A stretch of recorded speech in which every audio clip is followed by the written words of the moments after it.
komputer. Kemudian saya live on YouTube. Minta waktu sebentar. Saya masukkan di sini. Visom Distance Learning.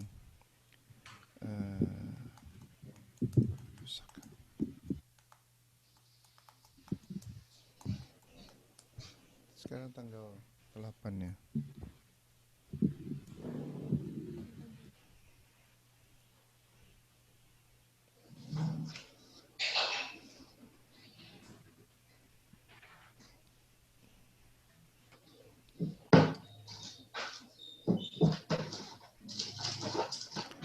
Silakan salah satu berdoa, silakan. Mari kita bersatu dalam doa. Bapa, kami datang kepada Engkau Tuhan, mengucap syukur atas pimpinan peliharaan Engkau Tuhan dari tadi malam hingga pagi ini Tuhan. Kami masih boleh bernapas, kami masih boleh diberikan kesempatan Tuhan. Itu semua bukan karena hebat gagah kami Tuhan, tapi itu semua karena kasih karunia Engkau Tuhan. Sebentar lagi Tuhan kami akan mulai pelajaran kami. Kiranya apa yang disampaikan oleh dosen kami Pak Jusrak Tuhan, kami bisa memahami dan mengerti Tuhan. Kau berikan apa yang disampaikan Tuhan akan tumbuh di dalam hati kami Tuhan dan menjadi bekal di masa depan kami Tuhan. Kau pimpin kami Tuhan, jauhkan dari kuasa setan, kuasa iblis, kuasa roh jahat yang ingin mengganggu pikiran kami Tuhan. Kami usir, kami tolak di dalam nama Tuhan Yesus. Kami hanya mengundang kuasa-Mu Tuhan yang hadir di tengah-tengah kami. Kami berdoa Tuhan dan menjawab syukur. Haleluya. Amin. Amin. Ya, selamat pagi adik-adik semua. Kita ada waktu 1 Pagi, jam. Pak. Ya, perhatian penuh ya. Jangan ada yang ngobrol, jangan ada yang santai-santai atau ngantuk ya. Kita akan Iya, Pak.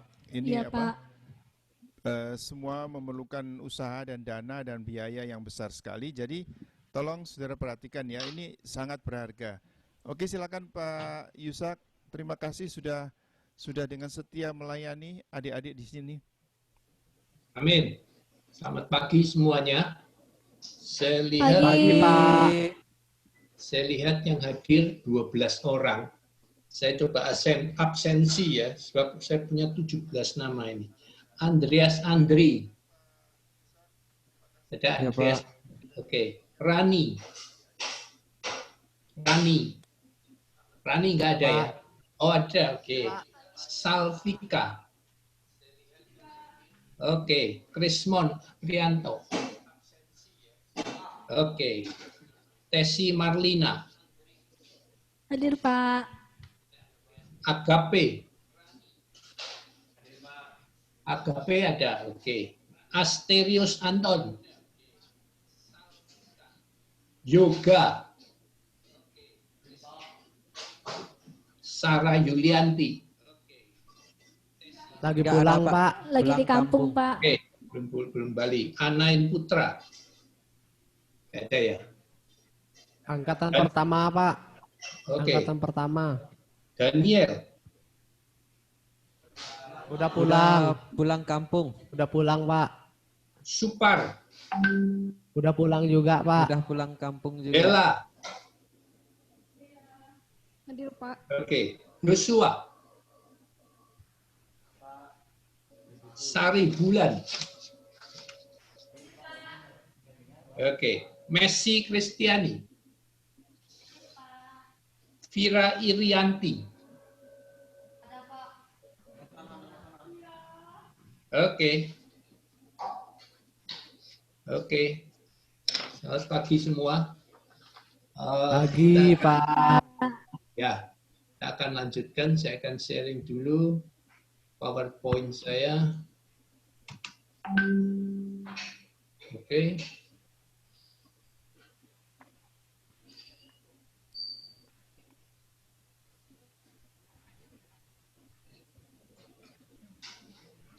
Ya, kita hari ini akan belajar apa? Saudara tahu kira-kira? Dari kemarin angket, sudah masih ingat angket yang saudara isi kemarin?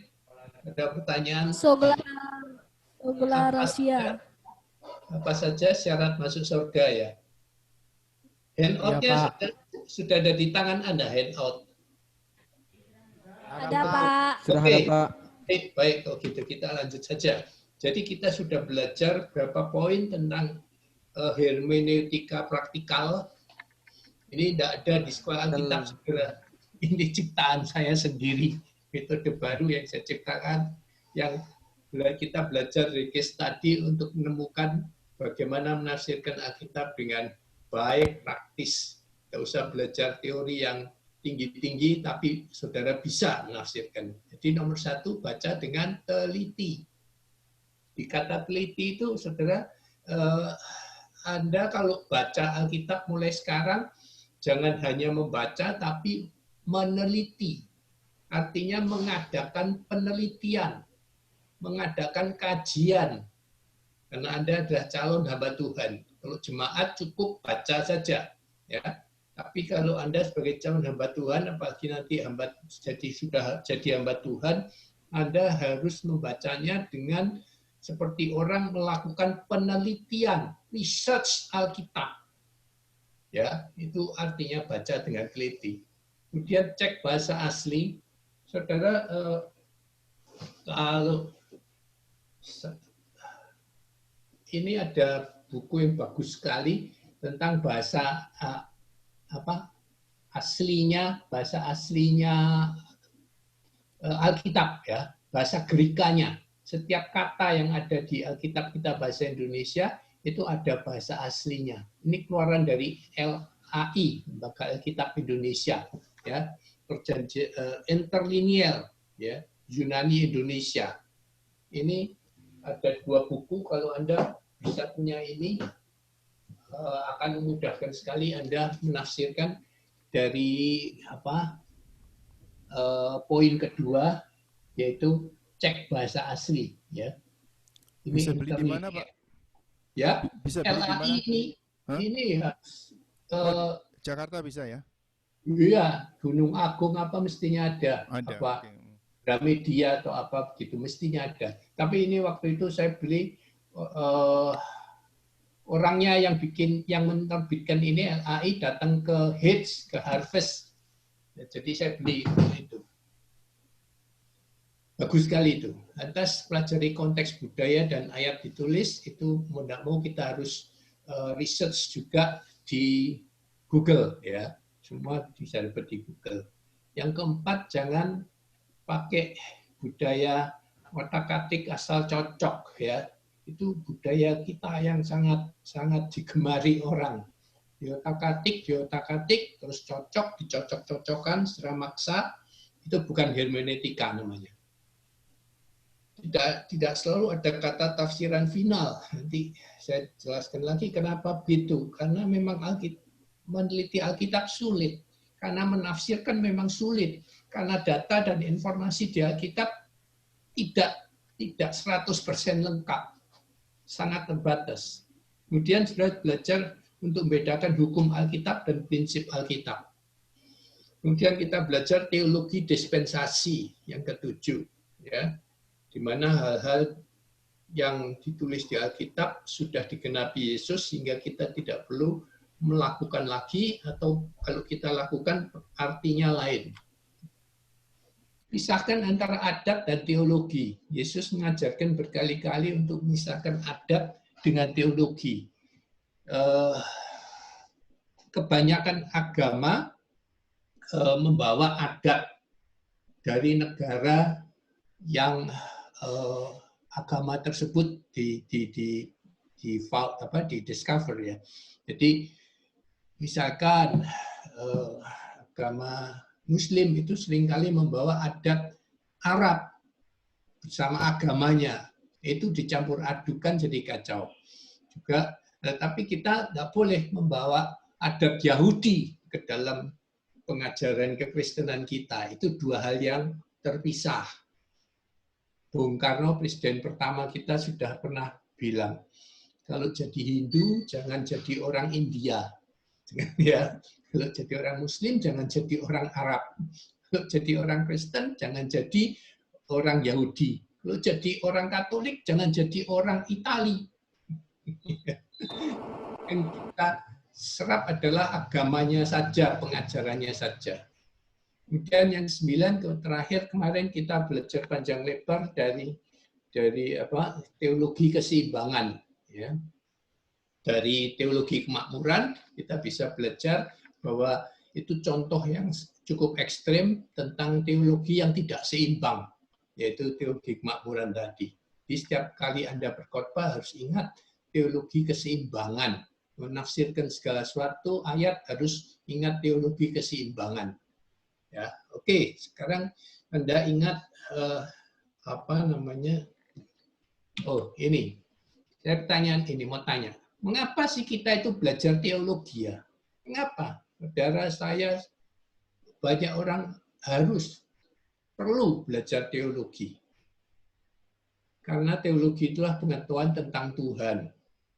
Karena kita ingin mendapatkan gambaran tentang Tuhan secara lengkap. Ya, semakin kita mengenal Tuhan kita melalui firman-Nya, maka semakin baik dan aman kita.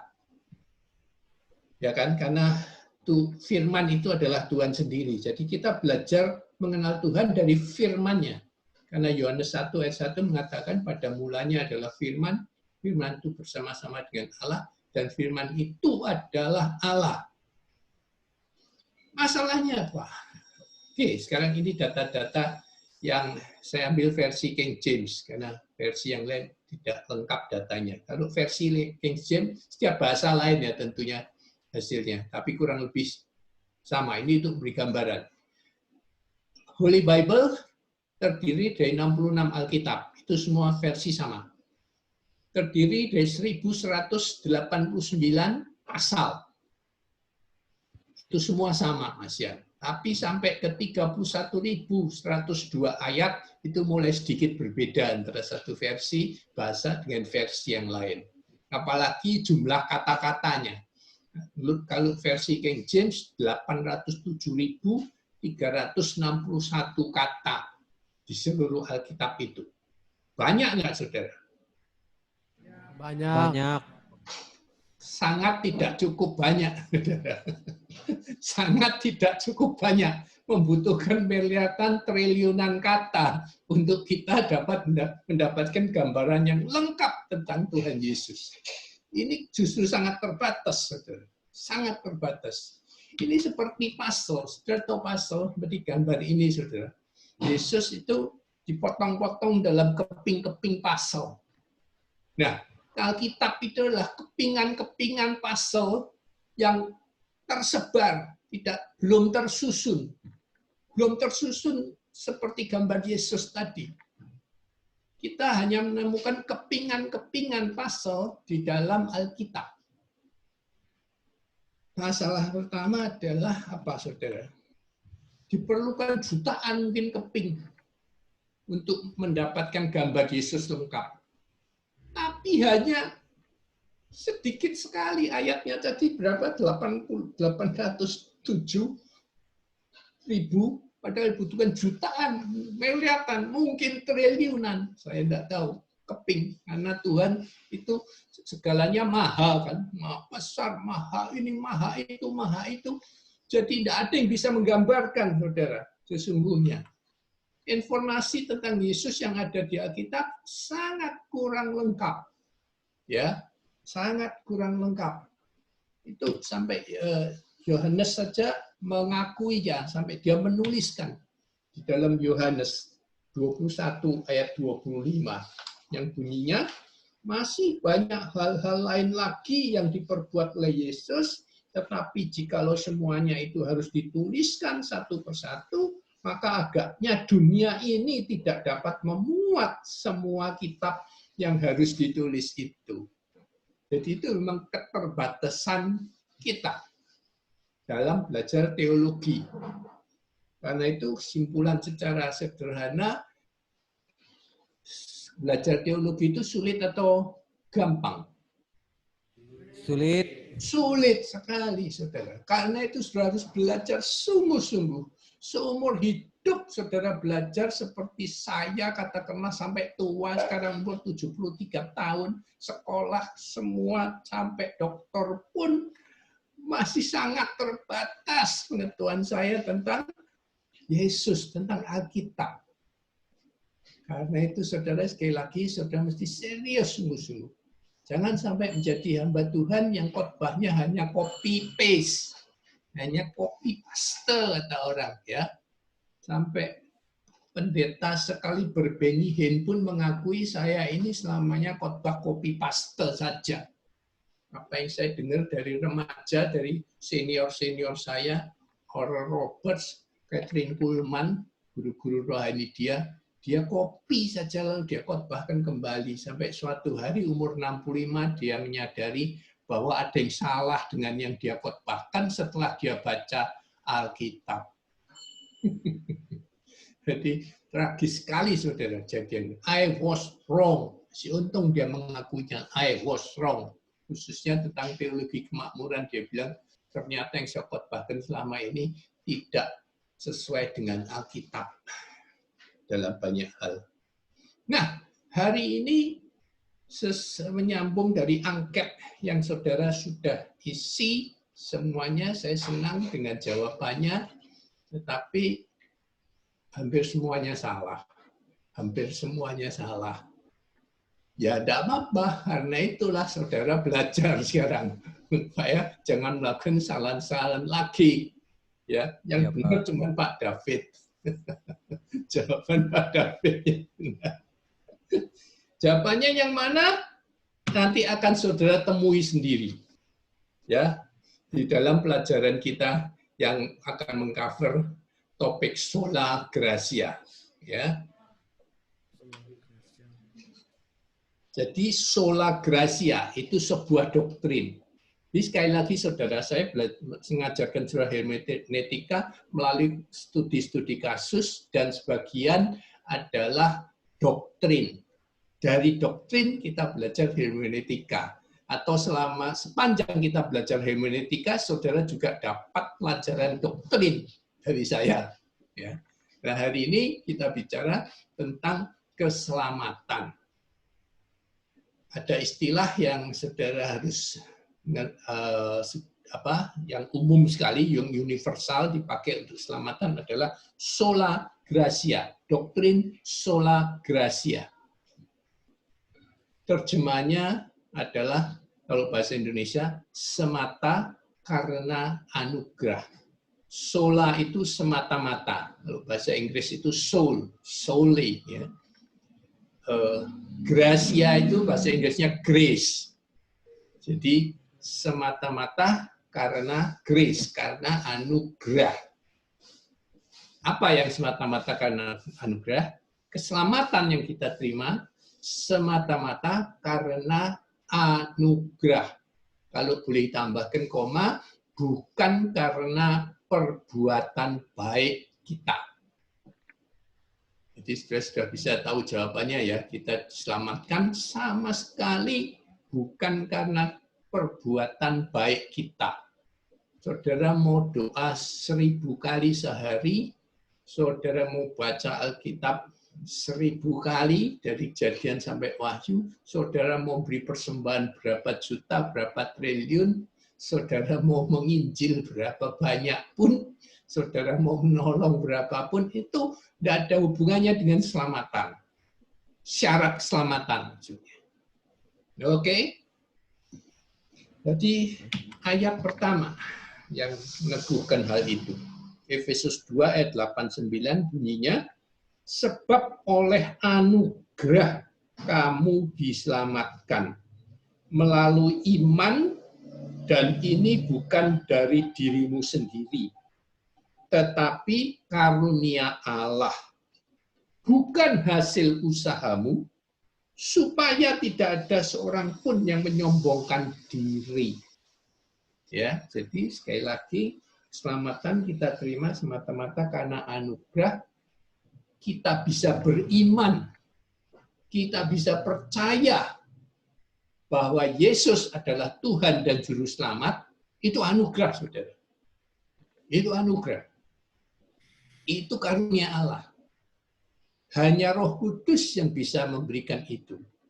Karena itu, selalu saya katakan, yang bisa membuat saudara dan saya bertobat, itu adalah Roh Kudus. bukan karena pendeta khotbah, bukan karena KKR, bukan karena sudah sembuh dari penyakit dan sebagainya.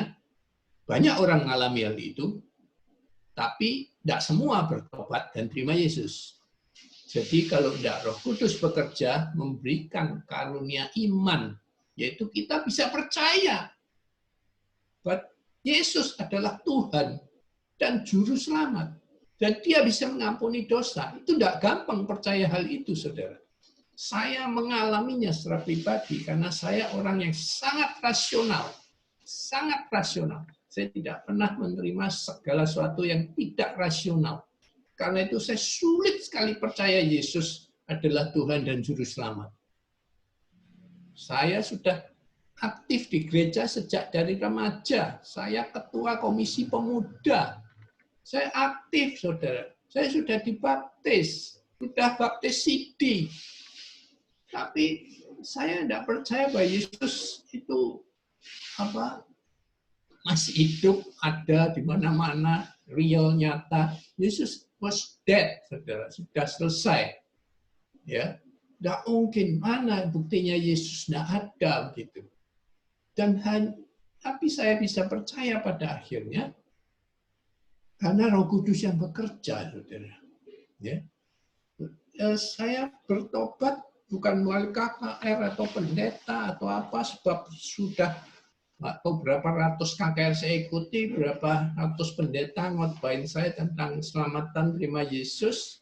Mama saya selalu ngajak saya ke KKR dan saya tidak pernah tersentuh sedikit pun. Karena saya pakai rasio, saudara.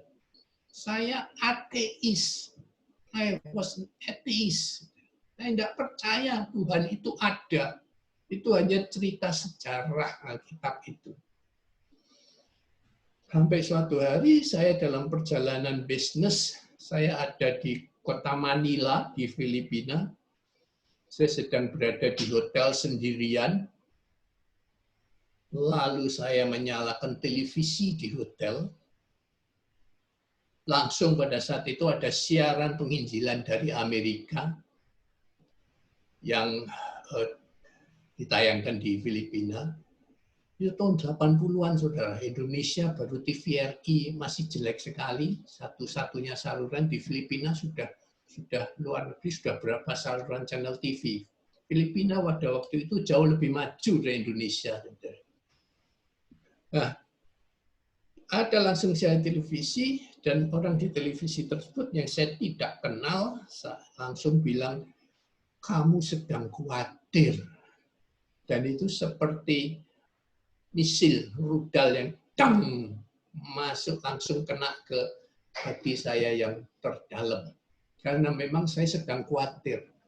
Saya menjelang usia 40 waktu itu. Menjelang usia 40. Saya tahu menurut pemikiran saya termasuk orang yang pesimis.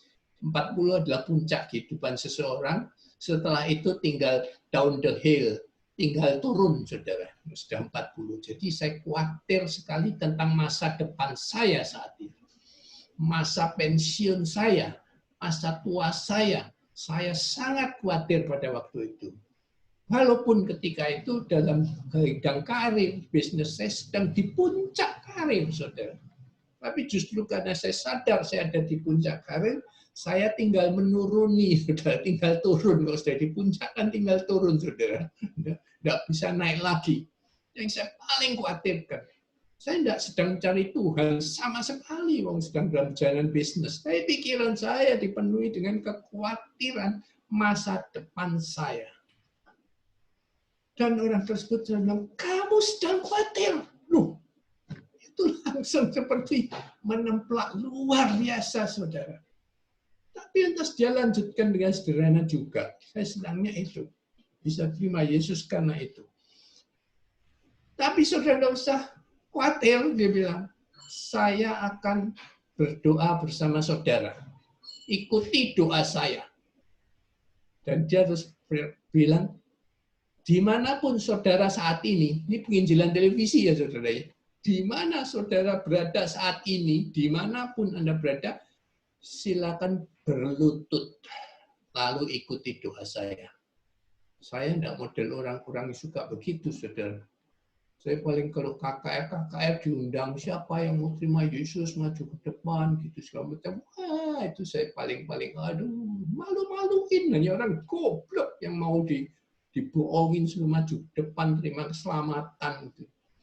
Tapi hari itu saya seperti ada suatu kuasa yang saya tidak bisa tolak, saudara. Saya berlutut di tempat itu. Saya ini orang gengsian, saudara. Saya tidak mungkin lakukan itu di tempat umum. KKR apalagi terutama gitu ya. Dilihat semua orang, wah Yusak bertobat segala macam. Malu saya. Tapi ini di hotel sendirian. Jadi itu semua sudah diatur oleh Roh Kudus. Dia mengenal pribadi saya yang gengsian tadi, saudara. Dia atur, saya sendirian di hotel, saya disuruh berlutut, saya berlutut. Tapi tentang itu, tentu itu kuasa Roh Kudus. Lalu saya mengikuti doanya sederhana. Tuhan Yesus, saya sedang khawatir. Saya suruh menirukan doa itu. Tuhan Yesus, saya sedang khawatir. Sebutkan macam khawatirmu. Dia bilang gitu. Saya sedang khawatir masa depan saya. Terus ambil khawatiran saya Tuhan Yesus. Amin. Doanya cuma 1-2 kalimat, tidak sampai 1 menit, saudara. Dan itu menyentuh hati saya. Sejak itu ada satu kerinduan. Sama kerinduan untuk mendengar lagu-lagu rohani yang selama ini saya, lagu-lagu paling cengeng itu, lagu-lagu rohani. Mulai senang mendengarkan lagu-lagu rohani. Pada waktu itu Insinyur Niko sedang naik-naik daun. Wah, lagunya enak sekali, saudara. Tidak seperti lagu-lagu Protestan yang sudah ratusan tahun sangat membosankan itu. Ini ada lagu pop istilahnya, ya kan? Lagu pop Niko itu. Berarti lagu pop, saudara. Sedangkan lagu Protestan itu semua lagu seriosa untuk orang-orang tua. Jadi saya senang sekali mendengar itu, dan itu mulai menghidupkan kembali roh saya yang mati, dan saya terus ingin mendengar dan belajar tentang firman Tuhan kembali. Dan setelah siaran itu langsung dia ngajar, saudara. Ngajar, ceritakan tentang hal-hal yang sangat rasional, yang sesuai dengan otak saya yang rasional, yang membuktikan hal-hal yang saya selama ini minta bukti secara rasional, semua dibuktikan saat itu, saudara.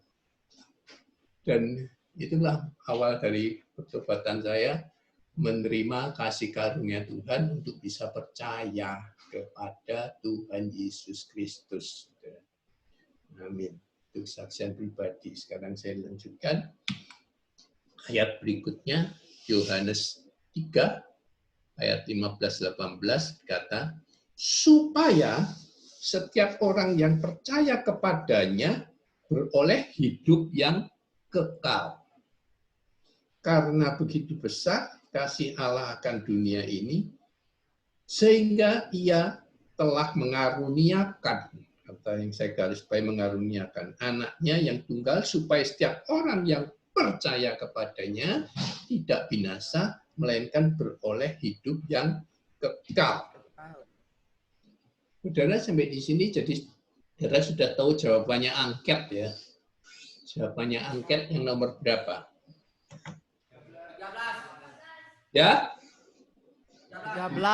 13. Jadi yang menjawab macam-macam di luar 13 maupun termasuk ada yang menjawab nomor ini dan nomor 13 itu salah.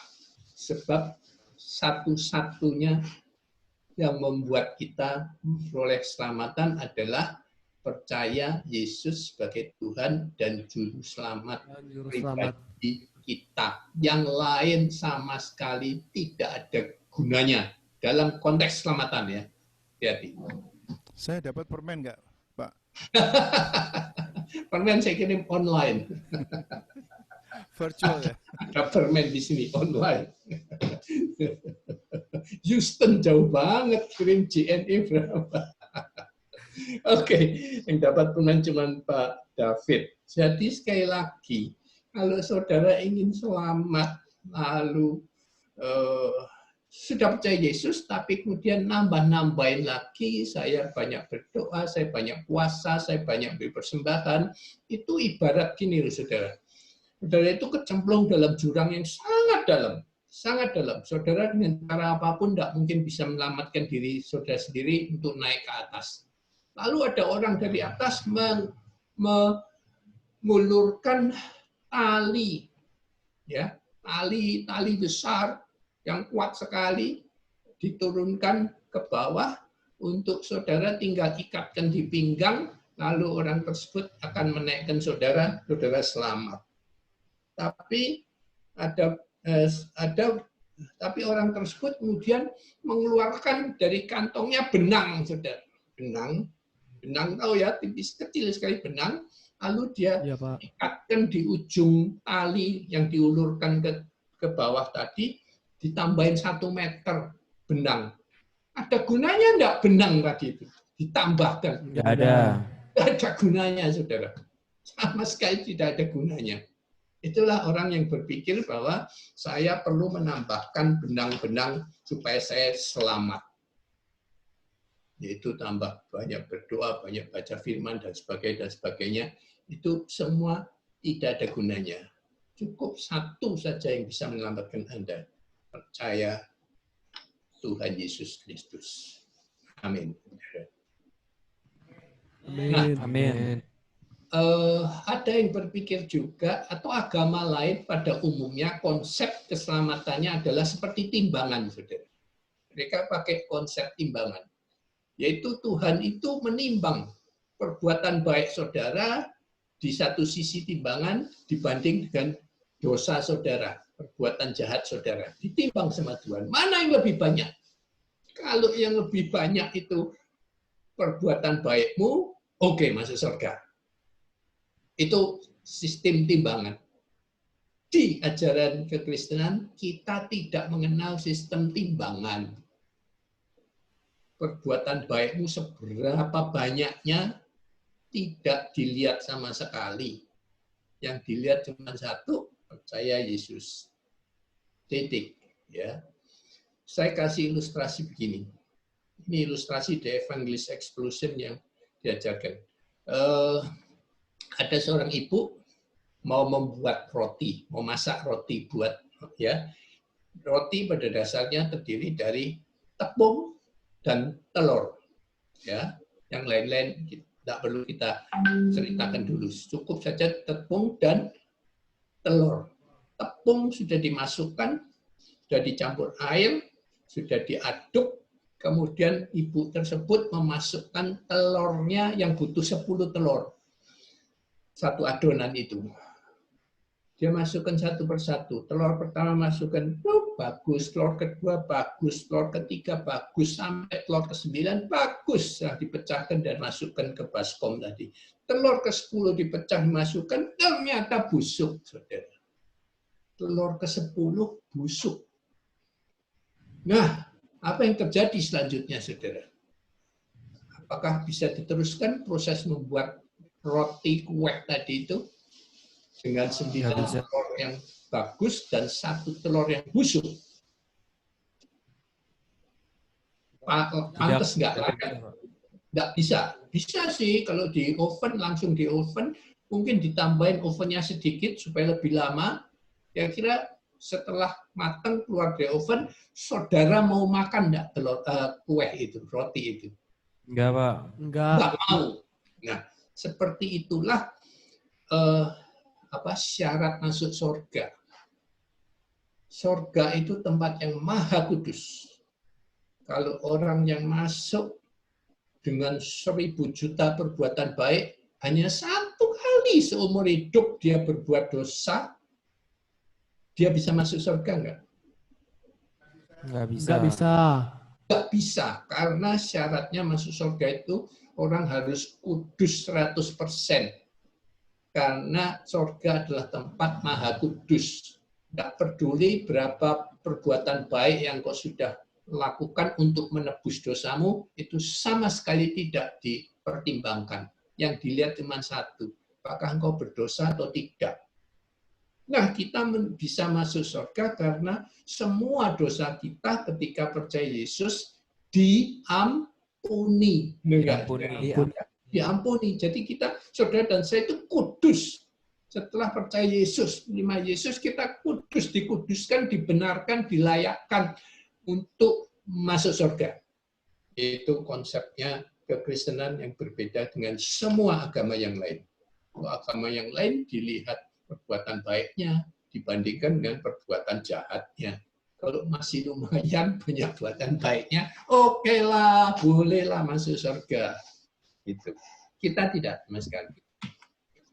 Ayat selanjutnya, lanjutannya tadi adalah sebab Allah mengutus anaknya dalam dunia bukan untuk menghakimi dunia, melainkan untuk menyelamatkannya oleh Dia. Yesus itu tidak melihat dosa perbuatan jahat kita. Dia tidak mau menghakimi itu. Dia datang semata-mata tujuannya untuk menyelamatkan kita. Yaitu barang siapa percaya kepadanya, ia tidak akan dihukum. Yang dihukum itu apa? Barang siapa yang tidak percaya.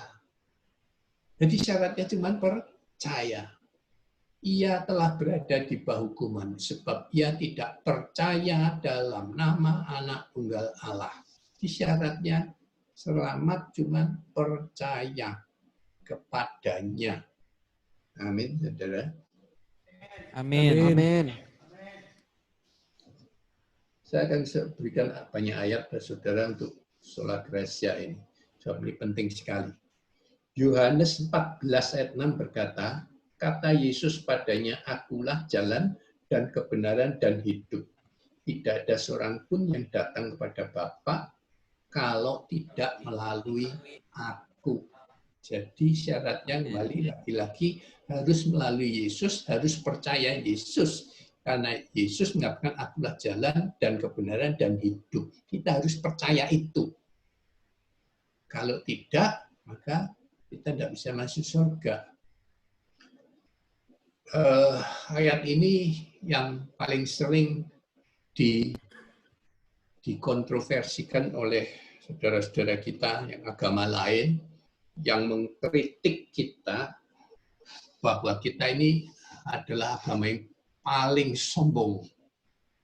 Karena menurut kita hanya Yesus satu-satunya jalan, kebenaran, dan hidup. Itu sombong sekali menurut mereka.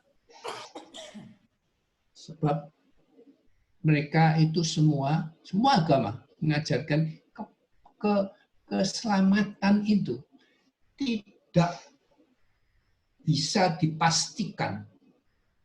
Tidak bisa dipastikan. Seorang pun tidak bisa memastikan bahwa kita sudah selamat. Sudah pasti masuk surga. Tidak seorang pun. Mereka semua berkata, semoga, moga-moga, mudah-mudahan kita bisa memenuhi syarat masuk surga. Mudah-mudahan. Tapi Kristen mengajarkan suatu kepastian. Jaminan kepastian. Itu mereka anggap sombong sekali. Mendahului Tuhan. Tapi itu memang doktrin sola gracia seperti itu, saudara.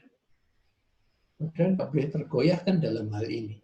Satu-satunya jalan menuju surga adalah Yesus Kristus. Logikanya sederhana menurut saya. Nggak usah tinggi-tinggi. Yesus datang dari surga. Dia jadi manusia. Terus habis melakukan tugasnya di dunia, dia kembali ke surga. Jadi satu-satunya orang yang tahu jalan pulang perginya surga ke dunia, dunia ke surga, siapa saudara? Yesus. Ada nggak orang yang mati terus bisa kembali lagi ke dunia, terus bisa kembali lagi ke surga, sehingga dia orang mati kembali ke dunia, sehingga dia bisa menceritakan itu, saudara. Jalan surga itu ini. Aku sudah pernah. Ada, saudara. Ada yang ngaku. Banyak hamba Tuhan yang ngaku-ngaku pernah ke surga. Ya saya tidak menuduh mereka berbohong, tetapi ya sungguh sulit dipercaya. Kalau toh sungguh-sungguh ini dia pernah dibawa Tuhan ke surga. Lalu kembali ke dunia atau tentunya dia belum mati. Itu tahu nggak sih jalan surga? Dia bisa bikin petanya. Oh, jalan surga itu saya tahu sekarang. Tetap nggak tahu. Ya kan? Tetap nggak tahu. Meskipun orang yang hamba Tuhan yang ngaku-ngaku sudah pernah dibawa Tuhan surga naik turun berapa kali, coba sih nunjukin jalannya. Nggak tahu, saudara. Saya senang ilustrasi Billy Graham mengatakan begini, yang cerita begini.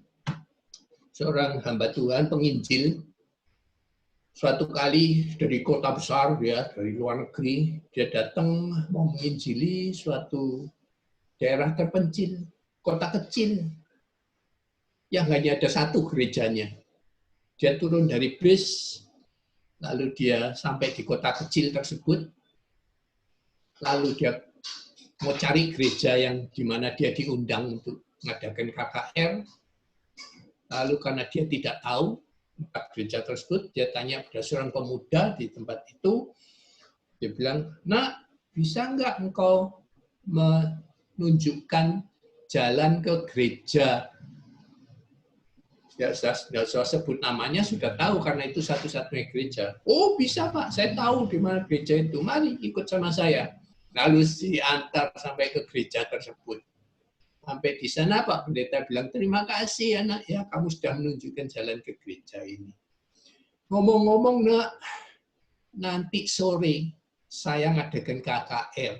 Saya undang kamu nanti sore. Datang oh ya, datang jam 6 sore. Nanti saya akan tunjukkan pada kamu jalan ke surga." Anak muda itu ketawa, saudara, ngakak dia, terguling-guling saking lucunya. Dia bilang, "Bapak Pendeta ini lucu sekali. Bapak ini jalan ke gereja saja enggak tahu kok mau menunjukkan saya jalan ke surga." Jadi ini cerita ilustrasi Caca yang lucu, saudara. Maksudnya tentu lain, maksudnya pendeta tersebut tunjukkan jalan surga tentu yang melalui khotbah-khotbah yang seperti ini. Ya, tapi anak tersebut menanggapi secara harfiah. Oh, dia jalan ke gereja saja tidak tahu kok mau menunjukkan jalan surga yang jauh sekali. Oke, kita lanjut. Baru ketawa sekarang. Siapa yang baru ketawa sekarang? Kisah 4:12 mengatakan, "Dan keselamatan tidak ada di dalam siapapun juga selain di dalam Dia. Sebab di bawah kolong langit ini," waduh, di bawah kolong langit ini, "tidak ada nama lain yang diberikan kepada manusia yang olehnya kita dapat Selamatkan. Amin. Siapa nama itu, saudara? Yesus. Amin. Ya, ini satu ayat yang sangat menguatkan pada kita. Saudara sudah mengenal nama itu, Dia satu-satunya nama yang manusia bisa ditunjukkan jalan ke surga yang sesungguhnya. Roma 10 ayat 9 berkata, "Sebab jika kamu mengaku dengan mulutmu bahwa Yesus adalah Tuhan dan percaya dalam hatimu bahwa Allah telah membangkitkan Dia dari antara orang mati, maka kamu akan diselamatkan." Amin. Ya, jadi kita Amin. percaya, mengaku dengan mulut kita bahwa Yesus adalah Tuhan. Yesus adalah Tuhan. Nah, mengenai mengaku dengan mulut ini ada beberapa perbedaan pendapat dari beberapa gereja. Ini kan untuk lahir baru terima Yesus kan kita harus mengucapkan dengan mulut ya saudara ya. Biasanya ini oleh pendetanya kita dipimpin dalam doa terima Tuhan Yesus Kristus, di mana kita disuruh mengikuti doa pendeta tersebut. Ya, biasanya kan itu ya, kalau mau doa terima Ya. Tuhan Yesus. Saudara juga sebagai calon hamba Tuhan mesti belajar doa ini. Sebab nanti saudara akan memimpin orang-orang yang belum percaya Yesus, mau percaya Yesus, mau menerima Yesus, saudara harus memimpin doa terima Yesus ini. Ya, ada yang bisa memberi contoh pada saya doa terima Yesus seperti apa contohnya? Saudara Andri, boleh kasih contoh Anda jadi pendeta, lalu ada orang mau terima Yesus, saudara berdoa dan dia mengikuti doanya, gimana doa memimpin orang terima Yesus? Saudara Andri, boleh kasih contoh? Bisa nggak saudara-saudara? Enggak ingat, Pak. Ya, nggak ingat. Ada yang bisa bantu? Rani bisa Ada, bantu? Pak. Oke, siapa? Salvika, Pak. Elvika. Oke, ya, Salvika. Salvika. Oke, Iya, silakan. Pak. Salvika, pendeta Salvika memimpin saya terima Yesus. Bapak dalam kerajaan surga, saya adalah orang yang berdosa. Ampunilah saya mau percaya kepada Engkau dan mengakui Engkau sebagai Tuhan dan Juru Selamat di hidup saya. Ampunilah saya ya Tuhan. Oke, ya lupa aku. Masuklah dalam hatiku Ya. dan jadilah Tuhan dalam hidupku. Ya, cukup, sudah cukup lengkap. Ya, nomor satu kita Lupa, mesti. Pak. Ya bagus, sudah 90% lebih lengkap seperti itu. Nomor satu kita harus tuntun untuk mereka menyadari mereka adalah orang berdosa. Ya, Tuhan Yesus hari ini saya mengakui saya orang berdosa. Itu yang nomor satu. Poin satu ya saudara. Lalu setelah itu karena dia sudah melihat khotbah, dia percaya bahwa Tuhan Yesus bisa mengampuni semua dosa, tinggal dia mengatakan, Tuhan hari ini saya minta pengampunan dari Engkau atas segala dosa saya. Setelah itu, terima kasih Tuhan, Engkau sudah mengampuni saya. Ini iman ya, iman percaya.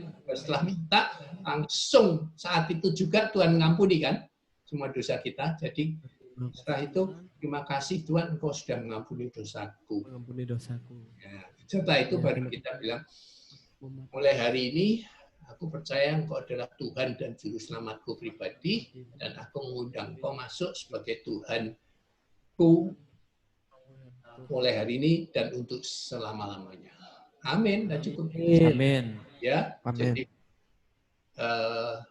tapi ingat, ada beberapa gereja yang tidak setuju dengan ini. Masa orang dijadikan robot, dijadikan beo, mau terima Yesus, disuruh mengulangi kata-kata itu semuanya. Nah, kalau orangnya nggak tulus, dia sesungguhnya belum bertobat, tapi hanya ikut doa kita, apakah dia nanti selamat? Percuma kan kalau dia tidak jujur, hanya ngikuti doa kita seperti beo. Itu yang menentang berkata seperti itu. Jadi tidak perlu. Tapi ya, yang percaya melakukan hal itu berdasarkan ayat ini, sebab jika kamu mengaku dengan mulutmu ya bahwa Yesus adalah Tuhan. Jadi yang terima Yesus harus pakai mulutnya, mengaku. Mengaku itu dalam arti dia didengar oleh orang banyak mengucapkan kalimat-kalimat yang tadi kita pelajari sebagai pendeta pembimbing. Oke? Kita lanjut. Matius 7 ayat 21 berkata, bukan setiap orang yang berseru kepadaku, Tuhan, Tuhan, akan masuk ke dalam kerajaan surga, melainkan dia yang melakukan kehendak Bapa-Ku yang di surga. Nah, ini jadi ayat yang mengatakan, yang menentang tadi itu. Jadi percuma bilang doa-doa Tuhan, Tuhan, dan segala macam. Kalau dia tidak melakukan kehendak Bapa di surga, percuma. Ya. Kehendak Bapa di surga dalam konteks ini ditafsirkan sebagai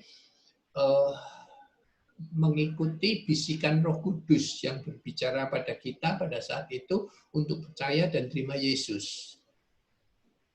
Ya. Jadi percuma itu, tidak usah. Yang penting hatinya yang percaya sudah terima Yesus gitu. Oke, jadi itu ada perbedaan doktrin ya saudara, beberapa gereja kita mesti menyadarinya.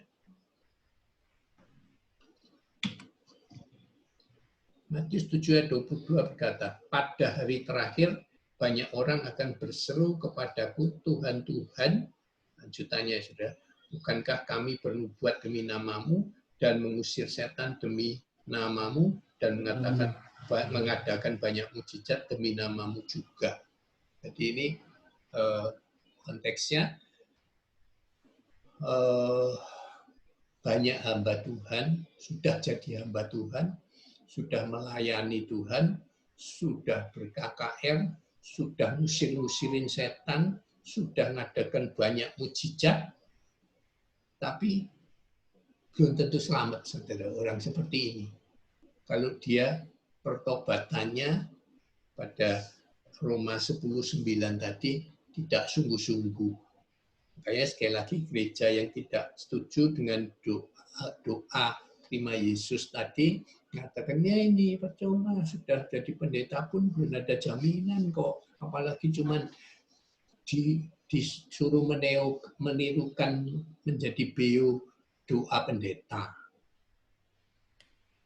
Ini nanti kita akan ketemu di doktrin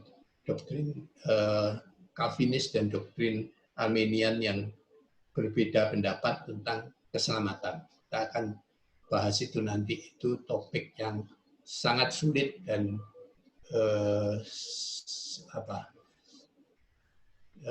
kontroversi sekali. Nah, lihat konteks perikopnya. Nah, ini saya mulai mengajar saudara bahwa dalam menafsirkan Alkitab kita harus melihat konteks perikopnya atau konteks pasalnya, atau lebih luas lagi konteks kitab itu. Konteks perikopnya dalam hal yang Matius 7 tadi, waktu itu Tuhan Yesus sedang berbicara tentang pengajaran sesat, pengajar yang belum benar-benar bertobat. Ya, konteksnya kan itu. Banyak di hari-hari terakhir akan banyak pengajar yang sudah mengajarkan banyak teologi, tapi dia sendiri belum benar-benar bertobat. Itu punya potensi bahwa dia bisa memberikan pengajaran yang sesat. Punya potensi ya, saudara. Belum tentu. Sebab ada orang yang dipakai Tuhan memang, saudara. Walaupun dia bukan orang yang benar-benar percaya Yesus, belum bertobat bahkan, tapi dia bisa mengajarkan semacam, menurut saya sih, divine wisdom, hikmat ilahi yang diucapkan oleh manusia-manusia. Mungkin dia masih belum bertobat, mungkin dia berdosa. Saya lihat contohnya itu mungkin yang kelihatan saat ini adalah Presiden Amerika yang sekarang, saudara. Banyak sekali dipakai Tuhan, tapi saya sangat tidak yakin dia itu orang yang sudah bertobat, lihat perilakunya dan riwayat hidupnya, dan sampai sekarang pun, saudara ya. Tapi dia bisa dipakai Tuhan, saudara. Bisa dipakai Tuhan. Itu memang hak kedaulatan Tuhan. Di Alkitab juga ada contoh-contohnya. Raja Saul itu jelas dipilih dan dipakai Tuhan, saudara. Dipilih dan dipakai Tuhan. Tapi dia ternyata belum benar-benar bertobat orang itu, saudara. Ya, tapi tetap bisa dipakai Tuhan. Padahal saya juga melihat, menyaksikan ada hamba-hamba Tuhan yang seperti ini juga dipakai Tuhan, saudara. Tapi hidupnya pribadi sembrono, sembarangan. Tapi tetap pakai Tuhan. Firman-Nya benar, saudara. Terus secara teolog menafsirkannya benar. Bisa saja, saudara, itu. Bisa saja. Tapi hati-hati. Memang ya kebanyakan banyak sesatnya kalau belum bertobat, saudara ya. Yang dia katakan paling-paling adalah suatu hikmat ilahi yang diturunkan oleh Tuhan kepada dia untuk dikatakan. Karena Tuhan bisa pakai setiap orang. Oke, yang selanjutnya. Kita harus tahu dalam konteks kita belajar doktrin keselamatan sola gratia ini, bahwa semua manusia telah berdosa sejak dalam kandungan. Jadi ini dosa bawaan dari lahir. Setiap orang telah berdosa sejak dalam kandungan. Ini banyak orang yang susah percaya. Ini sangat tidak masuk akal. Masa dosanya orang tua harus dipikul oleh anak-anaknya, oleh keturunannya. Ini sangat tidak masuk akal, saudara. Tapi ayatnya mengatakan, saudara, sebab sesungguhnya dalam kesalahan, Mazmur 51 ayat 5, sesungguhnya dalam kesalahan aku diperanakan, dalam dosa aku dikandung ibuku. Ini pengakuan dari pemazmur, yang tentu saja ini dapat divine revelation, saudara ya. Belum ada zaman Tuhan Yesus, masih zaman Mazmur, tapi dia sudah bisa menyadari sebuah kebenaran yang hakiki dalam doktrin kita, yang mengatakan bahwa sejak dalam kandungan aku sudah berdosa. Ya. Sekali lagi, sesungguhnya dalam kesalahan aku diperanakan, dalam dosa aku dikandung ibuku. Oleh karena itulah, maka Yesus kemudian mengatakan kepada Nikodemus bahwa kecuali engkau dilahirkan kembali, engkau tidak akan masuk kerajaan surga. Jadi setiap orang, tidak peduli siapapun, saudara, harus pada satu masa dalam perjalanan hidupnya harus lahir baru, harus dilahirkan kembali, born again. Tentunya born again secara rohani. Itu yang ditanyakan oleh Nikodemus. Masa aku bisa masuk lagi ke dalam kandungan ibuku, sudah tua begini. Secara spiritual, secara rohani, yes, saudara dan saya harus kembali dilahirkan. Ya, tanpa itu kita tidak bisa menerima keselamatan. Amin, saudara. Amin. Lagi-lagi di sini tidak banyak gereja yang percaya pada lahir baru. Pokoknya orang sudah dibaptis, ya sudah, itu sudah selamat. Menjalani sakramen baptisan itu selesai, sudah selamat, jamin. Tapi ada gereja yang mengatakan harus mengalami kelahiran baru. Kelahiran baru itu yang menjamin kita masuk surga, bukan baptisan. Nah, ini lagi-lagi satu perbedaan doktrin, saudara, yang bisa terjadi. Mana yang benar, saudara? Amin. Mana yang benar menurut saudara? Kita ini kita lahir dalam dosa, Pak. Lahir dalam dosa, kemudian harus lahir baru atau harus dibaptis? Lahir dalam dosa, terus harus lahir baru. Ya, yang harus itu lahir barunya. Ya, Pak. Baptisan itu nggak ada gunanya kalau gitu. Ada, Pak, tapi tidak menentukan keselamatan. Oke, itu bagus sekali. Jadi, apa gunanya kalau gitu?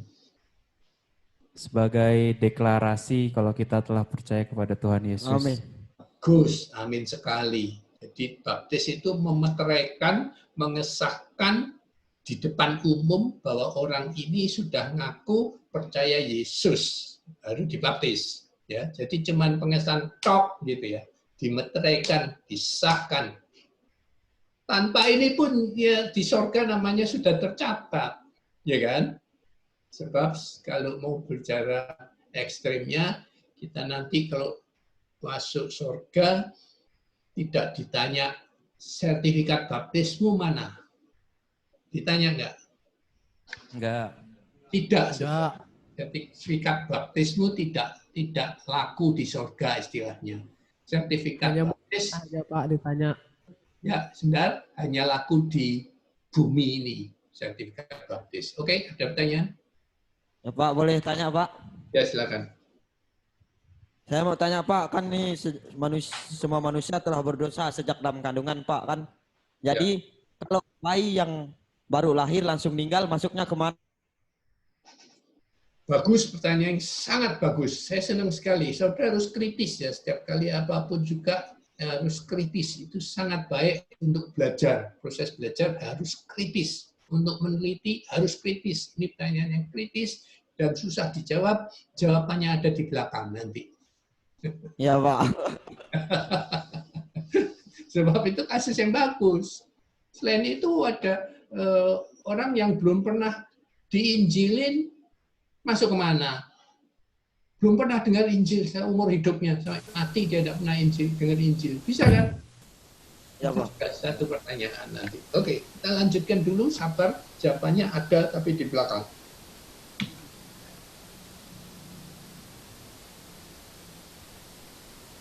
Jadi sekarang kita ke Roma 6:23. Sebab upah dosa ialah maut, Dosa ialah maut. tapi Tetapi karunia karunia Allah ialah hidup yang kekal dalam Kristus Yesus Tuhan kita. ya, jadi lagi-lagi itu karunia Allah ya. Dosa dari lahir itu sudah tidak bisa kita apa-apain, dan upah dosa itu adalah maut, itu juga hukum Allah. Tetapi ada tetapinya, ini kabar baiknya. Jadi kenapa kita Injil itu diberi sering disebut kabar baik? Ya ini selalu ada masalah yang tidak terselesaikan, lalu Injil selalu memberikan kabar baiknya. Ada solusinya kok. Solusinya ialah hidup kekal dalam Kristus Yesus Tuhan kita. Ya, kita percayakan. Nah, ini pertanyaan yang juga menggelitik untuk ditanyakan. Apakah seseorang yang sekali sudah pernah diselamatkan akan selamat untuk selama-lamanya? Itu pertanyaannya, saudara. Once saved, always saved. Jadi sekali diselamatkan, apakah seorang itu kalau sekali diselamatkan, sekali lahir baru, dia akan pasti selamat untuk selama-lamanya? Itu pertanyaannya. Ada yang mau bisa berpendapat? Bisa hilang nggak sih keselamatan itu? Itu aja pertanyaannya sebenarnya. Bisa. Bisa Pak. Kalau doktrin predestinasi nggak bisa, Pak. Oke, tapi sekali. Nanti kita bicarakan panjang lebar. Ini jadi satu perdebatan yang paling mendasar dan paling seru yang sampai sekarang terjadi dua kubu, itu aja deh. Terjadi dua kubu masih belum final. Tidak ada yang final sampai Yesus datang. Oke? Ya Pak. Nah, pertama-tama untuk membahas hal itu, saya di sini khusus tayangkan slide yang judulnya Eternal Life. Ini kata kuncinya, Eternal Life. Ya. Nah, judulnya kan kehidupan kekal. Bahasa Inggrisnya eternal life, atau seringkali dipakai istilah lain keselamatan. Jadi yang kita bicarakan sejauh ini dalam Sola Gracia, doktrin Sola Gracia adalah tentang kehidupan kekal atau keselamatan. Bukan keselamatan kekal. Istilah yang kita pakai ini sering dicampur adukan. Orang sering mengatakan menerima keselamatan kekal. Enggak, kita itu menerima keselamatan. Atau kita menerima kehidupan kekal sebagai anugerah dari Tuhan. Jangan pakai istilah keselamatan kekal, karena ada beberapa alasannya. Tidak ada satu ayat pun di Alkitab. Bapak baca, saya sudah cek konkordansi, yang menyebutkan istilah keselamatan kekal. Ini istilah yang misleading kalau kita pakai. Misleading itu bisa menyesatkan. Ya. Jadi yang kita pakai ada kehidupan kekal atau keselamatan, titik. Yang ada di dalam Alkitab adalah kata keselamatan, juga hidup kekal. Dari Kejadian sampai Wahyu tidak ada istilah keselamatan kekal. Ini istilah yang jangan dipakai lagi. Dirancu dan misleading, akan menyesatkan pengertian kita tentang doktrin yang sulit ini. Yang nomor satu, dari itu dulu kita bergerak. Nah, ayat-ayat yang buktinya ini, kehidupan kekal. Tidak ada satu,